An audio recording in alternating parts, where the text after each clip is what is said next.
Tikus ini bukan sembarang tikus got.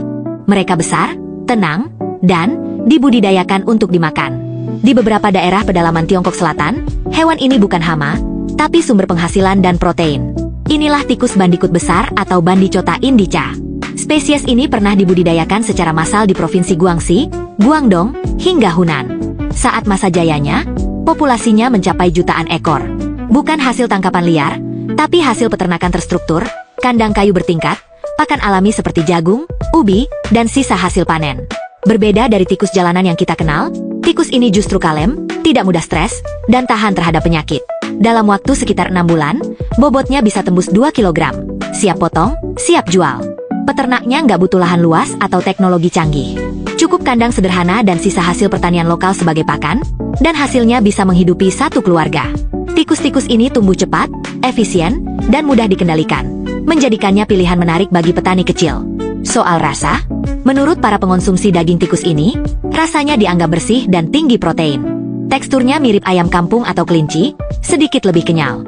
Banyak restoran lokal di pedesaan Tiongkok Selatan menyajikan tikus ini dalam hot pot, sup herbal, atau dibakar seperti sate. Buat warga setempat, ini daging biasa, seperti ayam, bebek, atau babi. Bukan sesuatu yang ekstrim, bukan tabu, tapi bagian dari tradisi kuliner yang terbentuk karena kebutuhan dan ketersediaan. Yang menarik, peternakan tikus ini awalnya tumbuh dari dorongan ekonomi.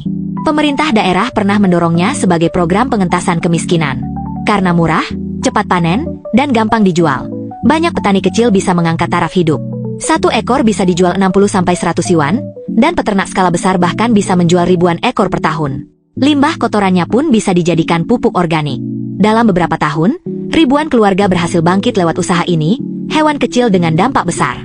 Sebetulnya, konsumsi tikus seperti ini bukan hal baru dalam budaya kuliner Tiongkok Selatan. Di beberapa desa, daging tikus dianggap lezat dan bergizi, kadang disajikan di restoran lokal sebagai makanan khas daerah. Menurut mereka yang sudah terbiasa, tidak ada rasa jijik, karena yang mereka makan bukan tikus got, melainkan hewan ternak bersih yang dipelihara dengan standar tertentu.